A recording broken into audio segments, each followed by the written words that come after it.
Okay, gentlemen, we're going to be dividing everybody up into two groups. Rip and Ron, you're going to be in group one. You're going to be heading to the north and meeting down at the river, taking the ravine to the river. And group two is Rich and Mike. You're going to be heading to the east. Randy, you're going to be up on the roof of the vehicle. You're going to be pretty much back up listening with the parabolic microphone. And I want you to alert the guys if there's any sounds coming from around them. Okay, that should do it. We're looking at about a 2-hour expedition tonight. Should meet up here about 12 o'clock midnight. Since the end of the 1950s, the Bigfoot has become the most hunted mythical monster in the USA. Hundreds of eyewitnesses claim to have met the Bigfoot or to have seen the enormous footprints which give it its name. This huge wild man, close to primates, gives off a powerful, repugnant smell. His body is covered with brown hair.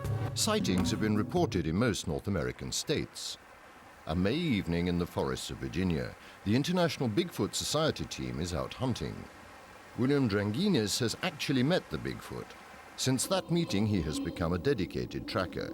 On board his Bigfoot mobile, he remains in direct video contact with the other hunters hidden in the search area. The batteries of heat-sensitive cameras make it possible to see what's going on in almost total darkness. Ron, do you copy? Ron to base. We are at the river. We have negative contact at this time. We're proceeding on to the next checkpoint, over.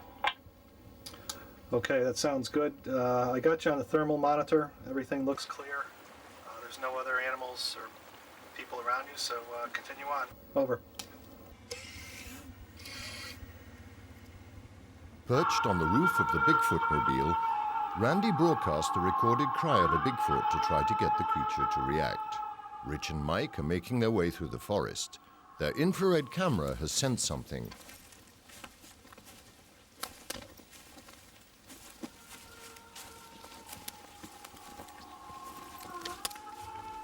I got two eyes. As soon as I get closer, I'll let you know what it is. Team 2, I have some video from down in your location. Could you please respond? No, you're breaking up. I can't hear you. Yeah, this is their den.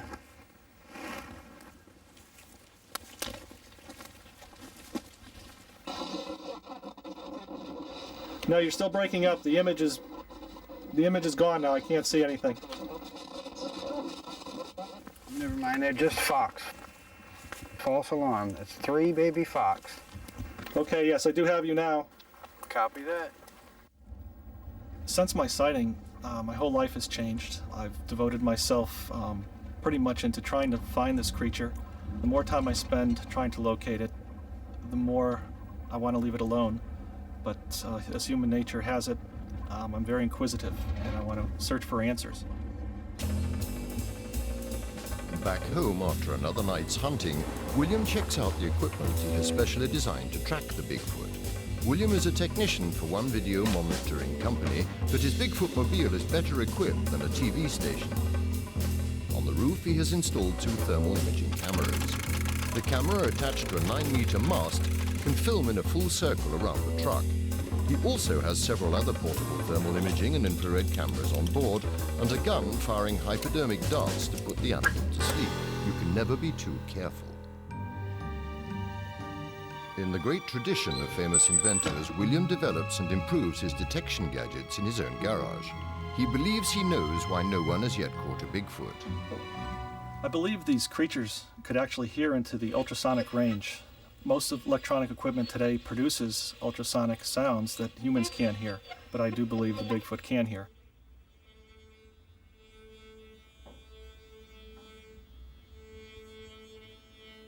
Since that time, I've developed some systems that I will deploy into the woods that will cancel out the electronic noise, so to speak, so the Bigfoot won't be able to hear those noises and hopefully get them on film.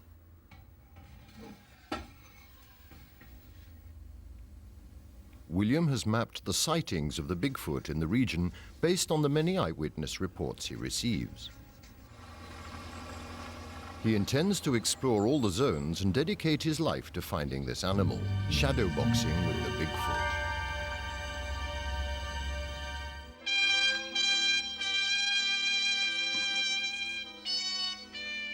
It was zoologist Bernard Heuvelmans who invented the science of cryptozoology back in the 1950s.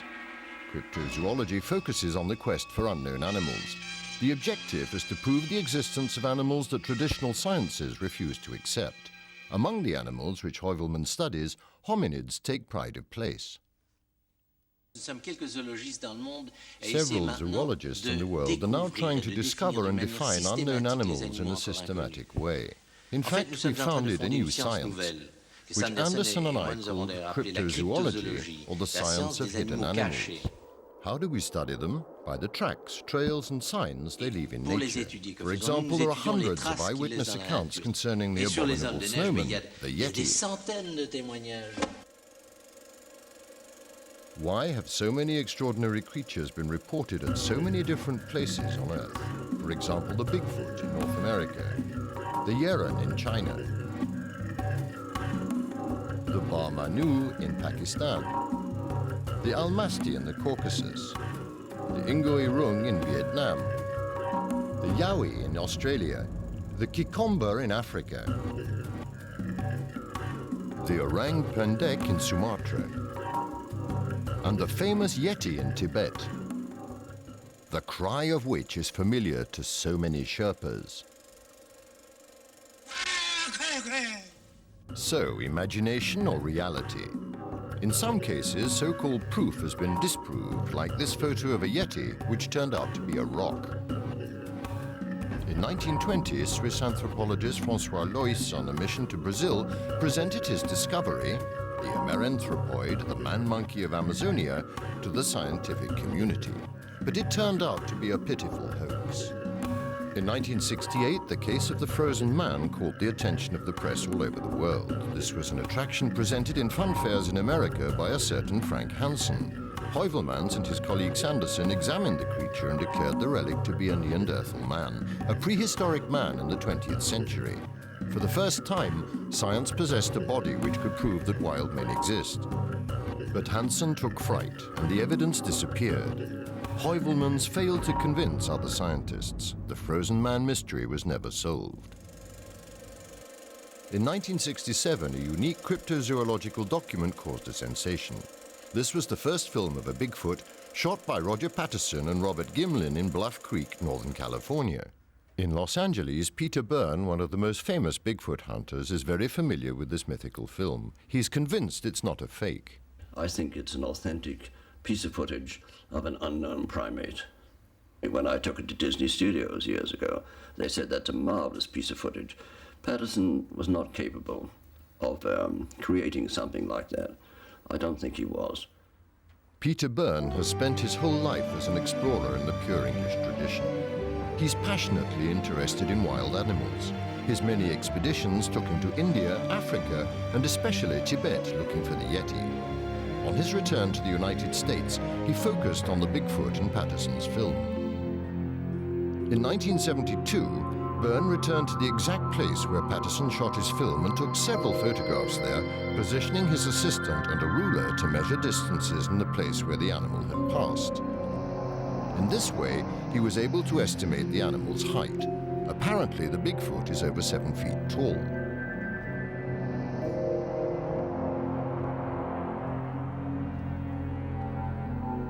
His initial conclusions were used as the basis for the scientific study run by the NASI, a scientific research organization specially created to analyze the film between 1995 and 1998.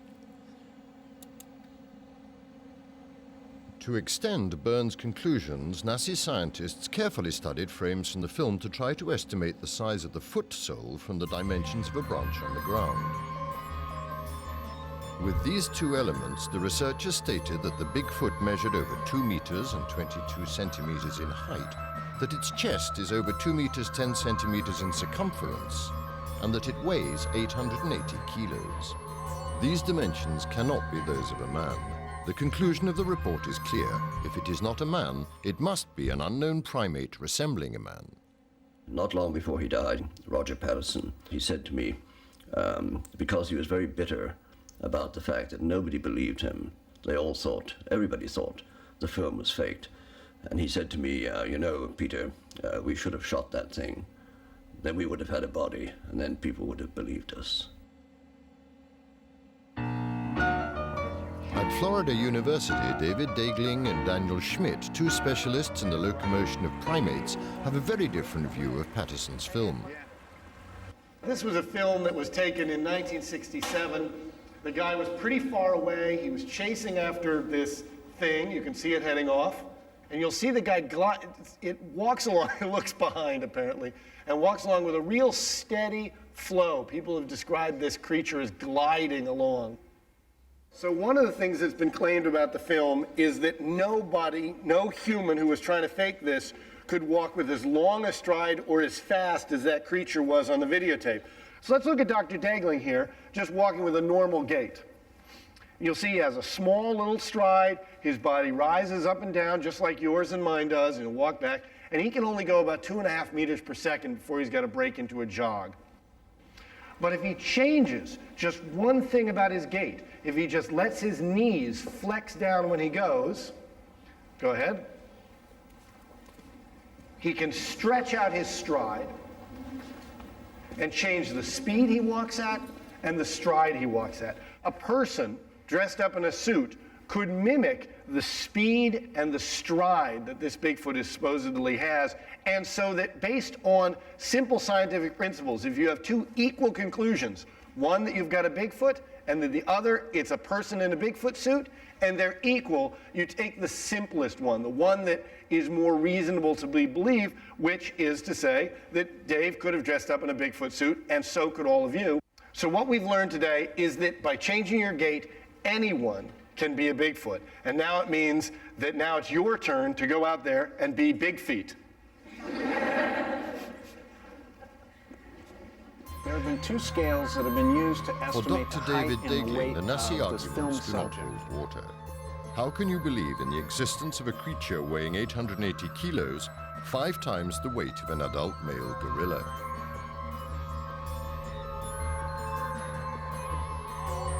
The problem is He that says that the stick branch the Bigfoot in steps the over, picture which was has used to as the be reference to exactly make the perpendicular measurements, to the was camera. not filmed perfectly perpendicular to the camera, The which apparent length of automatically the stick distorts its is going length. to be different than its actual length.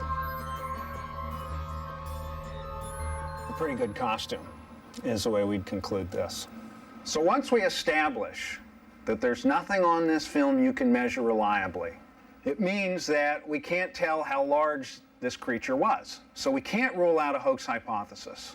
The only thing you can tell from this film, the only thing this film proves, is that the sun was shining at Bluff Creek that afternoon. Can unknown primates Come on. really exist? One of the answers Come to on, this you can get enigma this. would come from ichnology, the science of There foot you and go. fingerprints. Nice. 14 or DPS 2516 has a major accident. 8206 headquarters. That's first. We have a homicide at this location. I need you to send out a crime scene unit for fingerprints. All right. Police officer Jimmy Chilcutt is the Texas Prince star. What we got? Have a homicide. She's in the living room. Jimmy Chilcutt is the guy they call in at once to lift fingerprints for homicides and drug busts. He uses his experience to take the prints of primates. He has a collection of several hundred.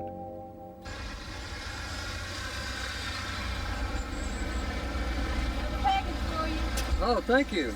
Oh, another Bigfoot package. Thank you very much. Have a nice day. One day while I was taking some fingerprints from monkeys, one of the doctors asked me why. Without thinking, I jokingly said, well, there was a banana theft at the grocery store, and I'm looking for a suspect. Jimmy Chilcutt started to get interested in Bigfoot prints when he saw a TV film.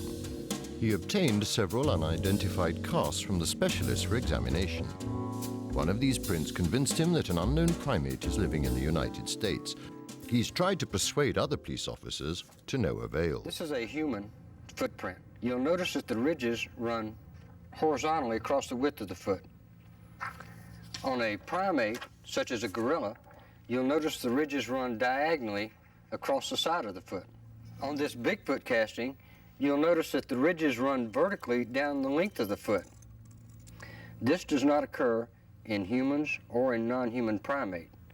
This proves that this cast is from an unknown species of primate. Studying the cast of the footprint, Jimmy Chilcutt discovered a disconcerting fact which dispelled any remaining doubts. one of the casts I examined had scars, and actually the scars were healed. And it's virtually impossible to fake a healed scar.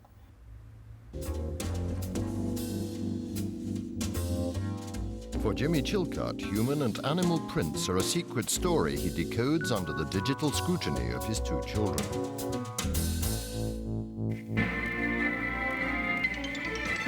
Animals don't stay unknown to the local populations who live nearby. They find them well before Western scientists. For example, the pygmies in the Congo told the explorer Stanley about the okapi in 1889. They called it the oapi. A survivor from prehistoric times, the coelacanth was only caught for the first time by South African scientists in 1938. But the fishermen in the Comoros Islands know it as kombesa. They use its prickly scales as rasps to mend punctures in their bike tires. The white-backed Indian tapir, officially observed for the first time in 1816, appeared in Chinese manuscripts 2,000 years before. The Komodo dragon can grow to over 3 meters in length. It was reported in 1912 by an aviator who crash-landed on this Indonesian island. He was lucky not to be gobbled up by this huge meat-eating lizard. The mountain gorilla was scientifically described for the first time in 1847. The Angola natives called it the Congo. The megamouth is a giant shark discovered in Hawaii in 1976, but only 8 specimens have been reported to date. First recorded in 1772, the oarfish is a member of the herring family, which can reach 14 feet in length. It was not until 1936 that a giant panda could be seen in Europe, but it was in Chinese manuscripts for many centuries before. For the Indians of Canada, the Sasquatch, the wild man of the forest, is a sacred creature sent by the gods to announce the arrival of awesome events. Biologist John Vindenagel tracks the Sasquatch in the forest of Vancouver Island. A well-known wildlife specialist, particularly interested in primates, John found his first footprints of the creature at the end of the 1980s. Since then, he's been looking for the animal all over Vancouver Island, and often takes his small daughter Kendra along. Well, anyway, this is a sort of forest where a person could possibly see a Sasquatch. There's the river right over there and the low swampy area here. It's pretty wet, lots of food. Well, they eat mainly vegetation, I think, berries, roots, leaves, that sort of thing, but also some meat, shellfish, hibernating ground squirrels, deer, ducks, waterfowl. Although John has collected over 3,000 eyewitness reports and several casts of footprints, his biologist colleagues still think he's an eccentric. Despite everything, he's still trying to convert them to the Sasquatch, but somewhat unsuccessfully. It's very interesting, the scientific community, and especially my colleagues in wildlife biology. They'll discuss all sorts of wildlife issues with me, but not this one, not the Sasquatch. It's just a taboo subject. And I'm working very hard to bring this subject into mainstream wildlife management and biology, where I believe it belongs. It appears that scientists do require bones and a hide before they're really going to seriously consider this subject. The absence of Sasquatch bones isn't nearly so surprising as people think. I think of my own career in doing wildlife surveys in Western North America. I've only found 2 bear skulls in all those years, only, well, maybe several dozen deer skeletons and deer bones, but that's not many compared to the thousands of deer that are out there. John now wants to extend his quest for the Sasquatch to the Vancouver Island coastline. During the night, many fishermen have heard strange howls, and some have discovered gigantic footprints near their seafood stores. Will the Sasquatch finally be trapped by its love of seafood?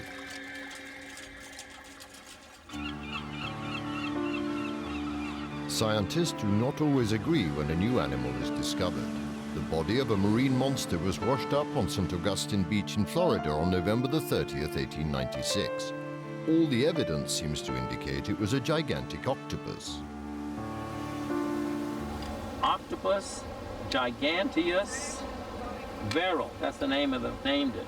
December 1896. There are several pieces. Here's one piece. What piece of it? Doesn't smell that good. Sort of like sour something or sour. Bitter. slimy and smells like vinegar. Can you imagine if it was the giant octopus, how much that would be? Sure, let's lift it up, lift it up.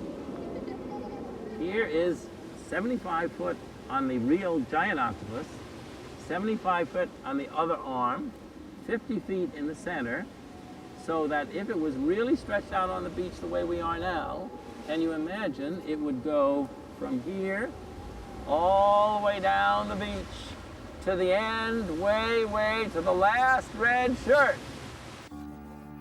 When the odd beast was discovered, all the eyewitnesses and the press were sure it was a giant octopus. However, the scientific community is still trying to decide whether it was a whale, a cachalot, a squid, or a giant octopus, Octopus giganteus. Dr. Webb of St. Augustine, the only scientist who have actually seen the remains of the animal, defended the octopus theory strongly until his death. More than a century later, researchers continue to investigate the mystery. In Paris, cryptozoologist and biologist Michel Reynal obtained a sample of the animal and analyzed it in 1984. One day, American biochemist Roy Mackal gave me 4 samples, one of which was a piece of the Florida Octopus giganteus. I defined a research protocol based on detecting the presence of copper and iron, because cetaceans have a lot of iron and very little copper, and cephalopods have a lot of copper and very little iron. I carried out the analyses at Aix-Marseille University and was very pleased with the result. The sample really did come from an octopus, and probably an Octopus giganteus. In Florida, Professor Gennaro reached the same conclusion after several other analyses, but today he wants to go further with the help of University of Florida genetics specialist Dr. Clark. These days, it's possible for scientists to ask a huge database on the internet to identify a genetic sequence and say from which species of animal the DNA comes. But our 2 cyber detectives were in for a surprise. The 99% reliable database quickly revealed the identity of the mysterious animal. It was a Cyprinodon variegatus, a fish under 3 centimeters in length. Professor Gennaro does not agree. What we have here, the DNA says, does not resemble an octopus, does not resemble a squid, certainly does not resemble a whale, and as a matter of fact, is unique into itself, is something that probably we have never seen before. On a night like this.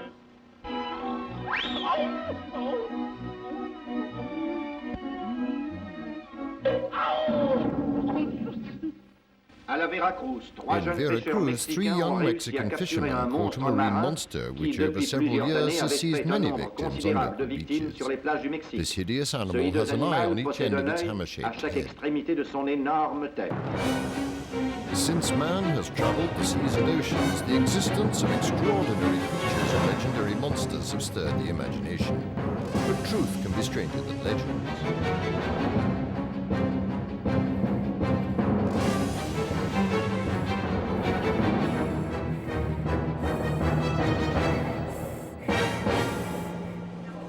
Quite regularly, giant squids are washed up on the beaches of northern Spain. According to several Spanish scientists, the cause is underwater explosions from offshore oil and gas drilling rigs.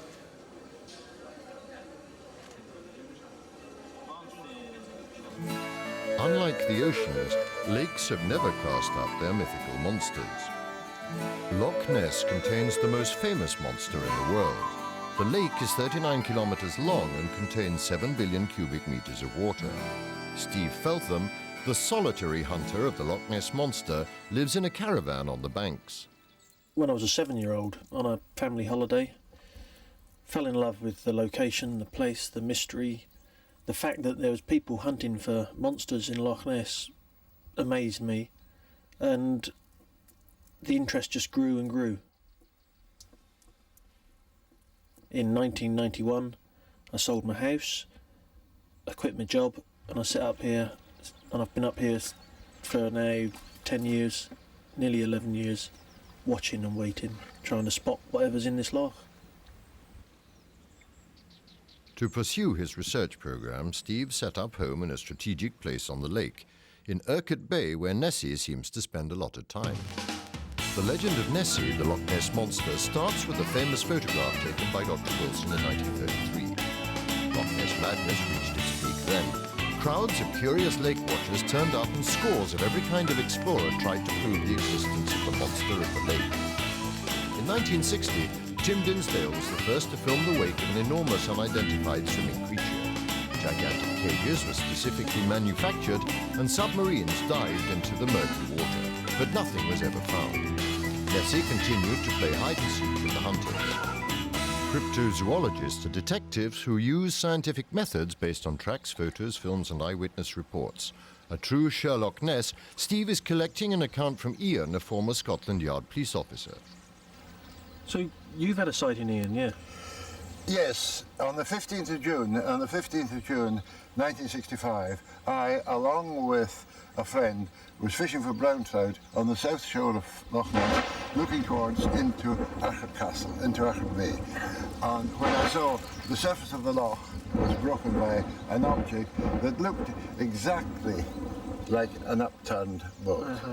Indeed, I waited because I thought I might see some rescue craft coming out, because being a sergeant of police at the time, I thought this was an accident of some kind. You were in the police then? Yes, I was a sergeant of police at that time, but obviously, though people were on the other side, I didn't see any action of rescue, and then it simply disappeared. And I can't compare it to anything that I ever saw before. This is what so many people say. This is the mystery of it, isn't it? That's what keeps coming up. Absolutely. And it's large. It's big. It's big. When I solve this mystery, then there's other lake monsters around the world. There's a good one in Canada that I'd like to go and look for. There's some in Scandinavia that I'd like to get involved with. And with the solution to this mystery behind me, then going off hunting for other monsters around the world. And I'm quite happy. International monster hunter. John Kirk is a happy man. The town council at Kelowna in British Columbia recently voted to place the monster of Lake Okanagan, the Ogopogo, on the protected species list. I'm looking for the Ogopogo. The Ogopogo is the most famous monster in Canada. Apparently, its name comes from a hit song of the 1920s. The creature, a member of the mega serpent family and a close cousin of the Loch Ness monster, apparently lives in Lake Okanagan, 450 kilometers from Vancouver. Despite a reward of $2 million for proving its existence, the Ogopogo has evaded all would-be hunters. At the head of his cryptozoology organization, John Kirk has been after the Ogopogo since he saw it in 1987.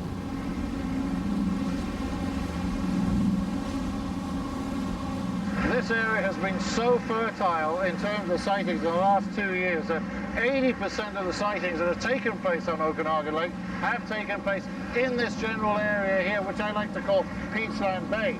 Over there, hey, there, look. Okay, it's moving and it's, oh God, we have to get after that thing and find out exactly what that is. I can't believe it. Maybe it's what we're here for. It's really difficult to tell. Crikey. Ha! If that's Ogopogo, we're two lucky suckers, I tell you, honestly. Here again, see the phenomenon. Yeah, there you go, beautiful standing wave. It's just archetypal of what everybody thinks is an Ogopogo, but it's not, it's just us. It's just a beautiful set of humps and undulations and all that sort of rod. This film shot from the bank clearly demonstrates the phenomenon. The passage of a motorboat on a lake forms a wake which creates waves with extraordinary shapes for several minutes. With a little imagination, you can see a monster very easily, but some witnesses have seen more than waves. Al, what did you see in Okanagan Lake? I saw an Ogopogo, just like that one. It was real exciting to see something like that. We didn't have a camera, and it's the first thing I wanted to get to. We had binoculars. It was not a fish, it was a big animal.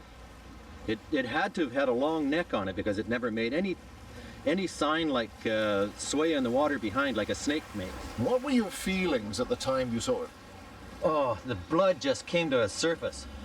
It had to be an animal coming across the lake. We actually saw a little head. It was dark at the start when it was going sideways to us. When it came towards us, we couldn't see the head anymore.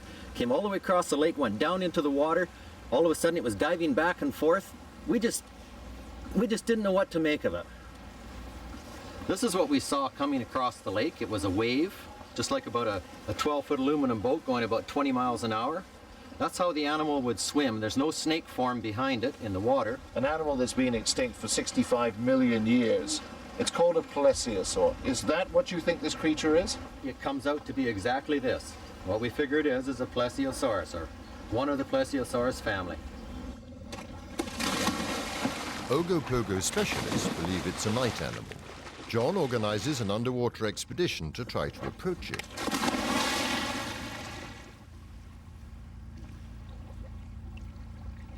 What's visibility like down there?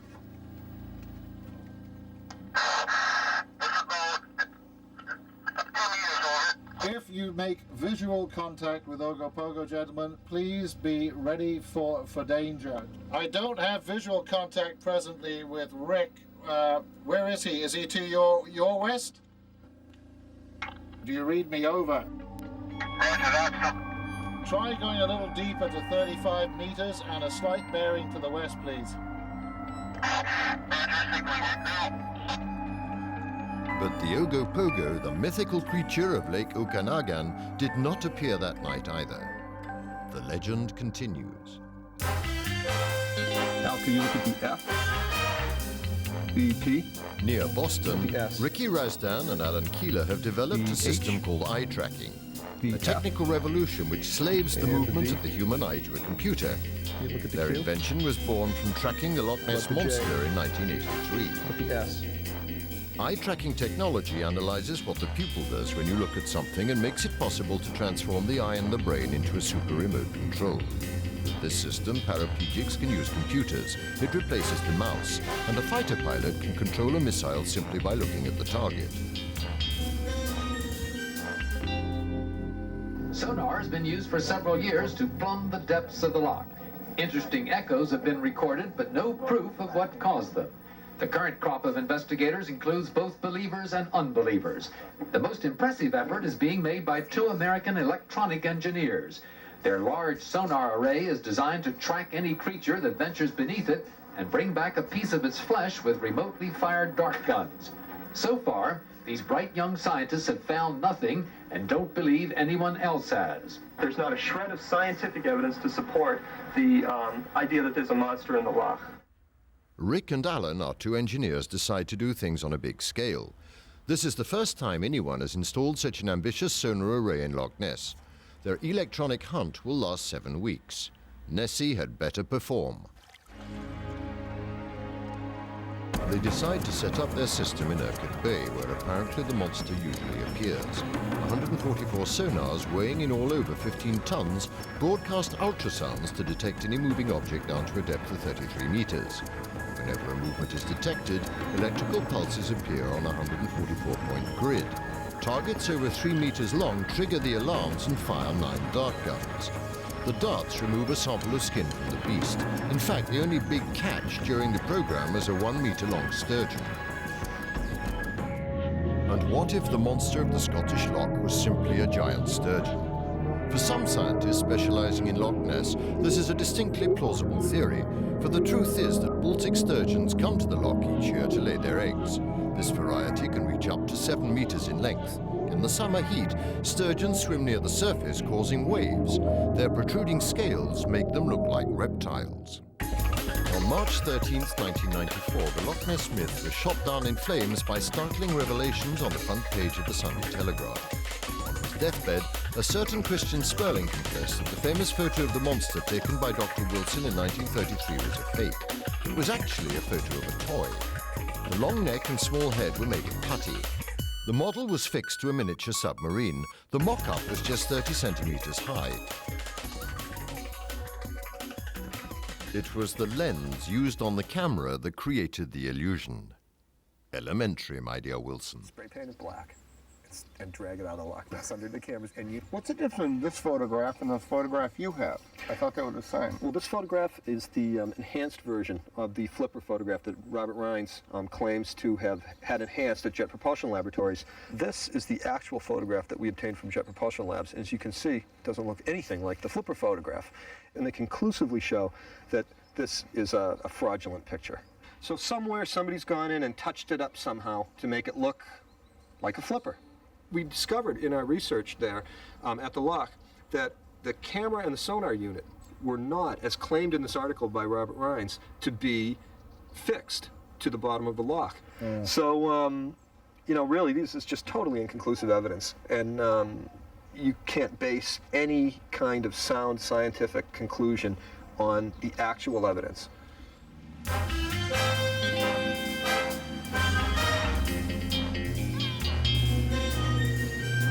I can't understand why you guys haven't seen anything over there. Well, we had our sonar array. We saw really nothing more than what you've seen here, just fish. We saw 3-foot fish, and we think that there's a level of expectation that you have when you go to the loch, that you're going to see something that would be the monster. You know, the really amazing thing is that whenever there's a sonar, or even a person sees something, the camera fails, or the trace doesn't come out, or, you know, all the things that would lead you to believe that it's probably more a product of the human imagination than an actual phenomenon. Well, with 6 years, we've never had a failure. Well, I know, but you weren't looking for monsters. Some people try to find mythical or unknown animals, others hunt for the DNA of extinct species to bring them back to life in the same way as Jurassic Park. The Tasmanian tiger, officially called the thylasin, died out in the early 20th century. The last specimen died in captivity in Hobart Zoo in 1936. Tigers attack farmer sheep. This is what led to their demise. In Tasmania, the only good tigers are dead ones. But some reports say that a few specimens have survived. For the last 15 years, Michael Archer's team at the Australia Museum have been trying to do the impossible, to resuscitate the embryo of a specimen pickled in alcohol since 1866. At the University of Jussieu in Paris, paleogenetics expert Eva Maria Gegel looks for DNA in fossils like the auroch, a prehistoric ox. For her, cloning the Tasmanian tiger is doomed to failure. It's as difficult as if we tried to bring an auroch fossil to life. You simply can't. I'm extremely skeptical about the outcome of their project because, in fact, the information we need, the information about the genetic makeup and the proteins, has mostly been lost. That's as true for fossils as it is for embryos pickled in alcohol. Actually, despite its reputation, alcohol is not a good preserving agent. The double helix of the DNA molecule of the Tasmanian tiger is going to be taken from a dead animal, and so will obviously be degraded. Bringing thylasin back to life means solving a very complex jigsaw puzzle with several thousand pieces. The DNA nucleotides, symbolized by sequences of letters like AGCT. The problem is that many pieces are missing or damaged. Moreover, you have to fit them in the right direction and the right place.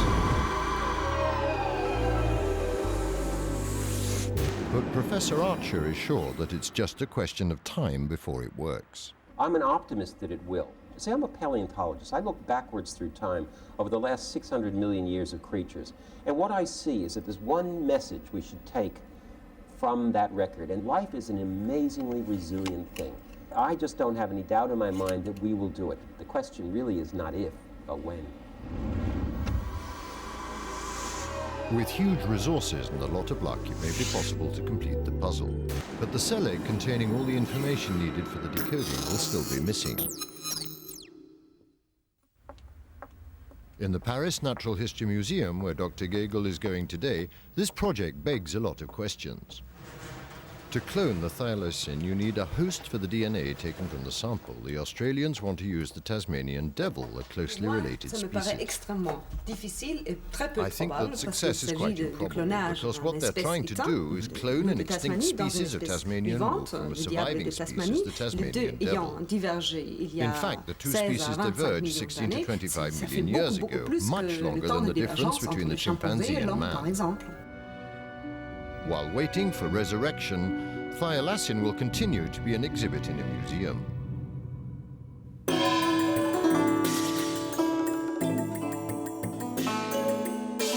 In Vietnam, the inhabitants seem to concentrate more on their morning gymnastics than on the incredibly rich biodiversity of their country. However, Professor Tran Hong Viet and Professor Chuok actually prefer their recent zoological discovery, which has caused a revolution in the world of science, the saola, to warm-ups. The saola is a very rare species of wild mountain goat discovered in 1992 in the Vukwang Mountains in the middle of the country. The international scientific community was stunned by this new species, which is apparently 5 to 10 million years old. Protected for many years from contact with man, the forests of Vietnam abound with a very diverse flora and fauna, most of which has never been observed.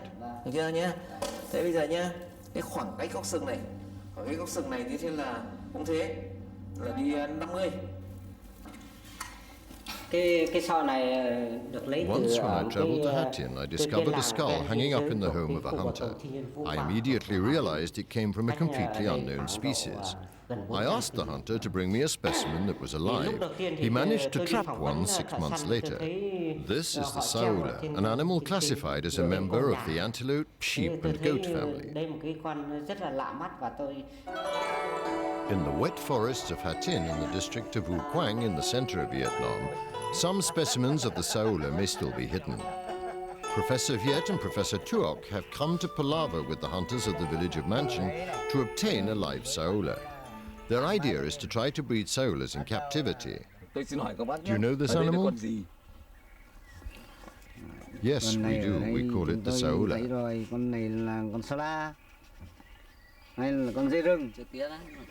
We call it the son duong, the mountain goat, and the Wildlife Office called it the saola.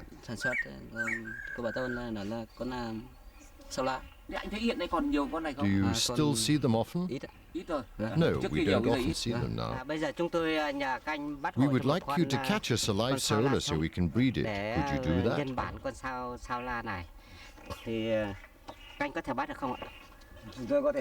It's possible, if the Forest Wildlife Office agrees. We'll fix it with them. We will return the animal to the forest when we've finished. This is the sort of trap we'd use to catch it alive. Put an obstacle in front of the trap so that the noose. The saola primarily lives in the forests in the center and north of the country, still largely unexplored by scientists. The locals hunt them for food, but the Forest Wildlife Office has now put them on the protected species list. The few saolas captured by men have not survived for long in captivity. In Vu Quang province, the ecological balance remains stable for millions of years. This is how the saola survived. The total number, including those in Laos, is probably somewhere between 200 and 2,000. At Hanoi University, Professor Tran Hong Viet runs a research center in which all the top zoologists in Vietnam work. Their objective is to discover, classify and protect new species of animals. They've been working extremely hard in the field for several years, although they seem relaxed.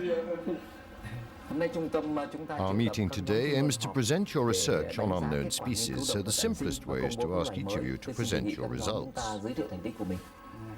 We recently published 7 new species of fish, but there are well over 20 results which have not yet been released, including this unknown eel caught at Thach Bar in the north of Vietnam.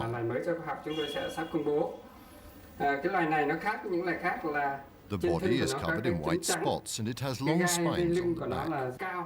Another feature is that it has more vertebrae than any other known species of eel.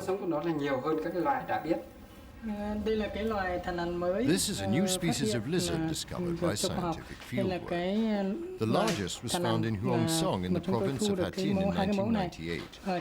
Here are 2 specimens of this new species of lizard. The smaller was discovered in 1999 in the south, in Quang Nam province.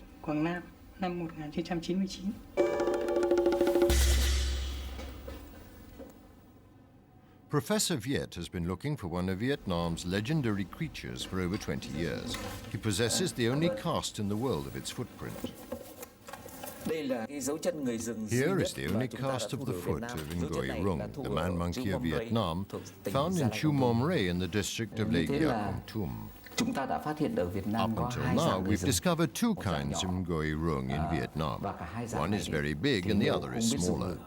Neither of them uses fire, and neither of them has a language.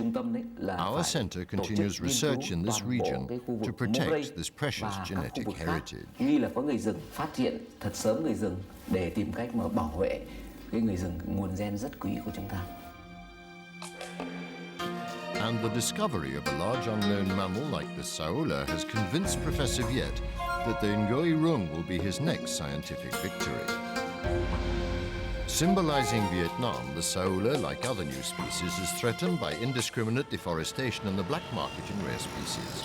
Unless they obtain sufficient resources, the Vietnamese scientists will not be able to protect their biological gold mine. From the seas of Asia to the Canadian Atlantic, French scientists from Ifremer are the first to examine new species brought back by marine expeditions before they are sent to the zoologists at the Paris Natural History Museum. At Ifremer in Brest, Michel Segonzac characterizes many unknown fauna which live in the ocean depths. A strange world about which less is known than our knowledge of the surface of the Moon or the planet Mars.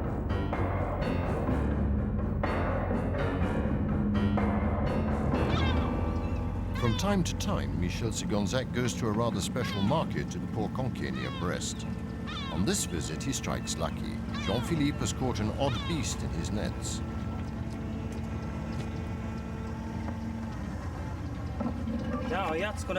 Look, we caught this 2 or 3 days ago. What sort of fish is that? It's called a chimera, or rather a rhino chimera. Rhino means it has a long nose. It's very rare. You must have been fishing deep. If you don't want it, I'd like to keep it for the Ifremer collection. Okay, why not? Thank you.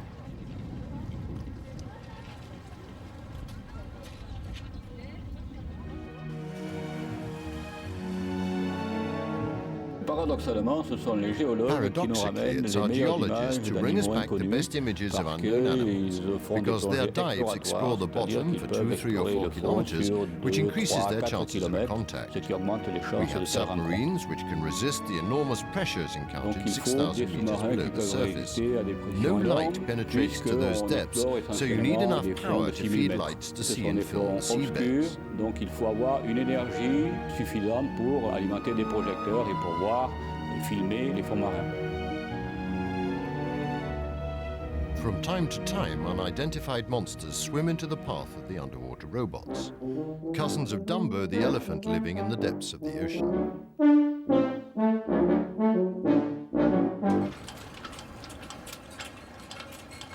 That evening in Brest, Michel Segonzac is visiting his friend Alain, an old sea dog who has seen and done everything.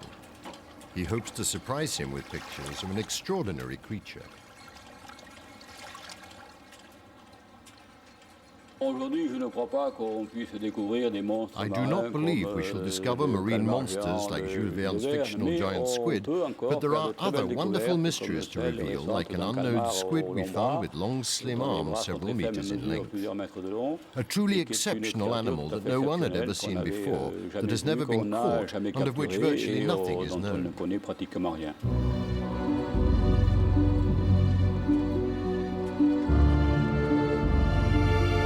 The biodiversity of our planet is considerable, with the number of animal species estimated to be from 10 to 60 million. Every year, 5,000 to 8,000 new species are listed. But a precise inventory is impossible, because most of the unknown animals live in the ocean depths, where unsuspected reality is very much stranger than fiction.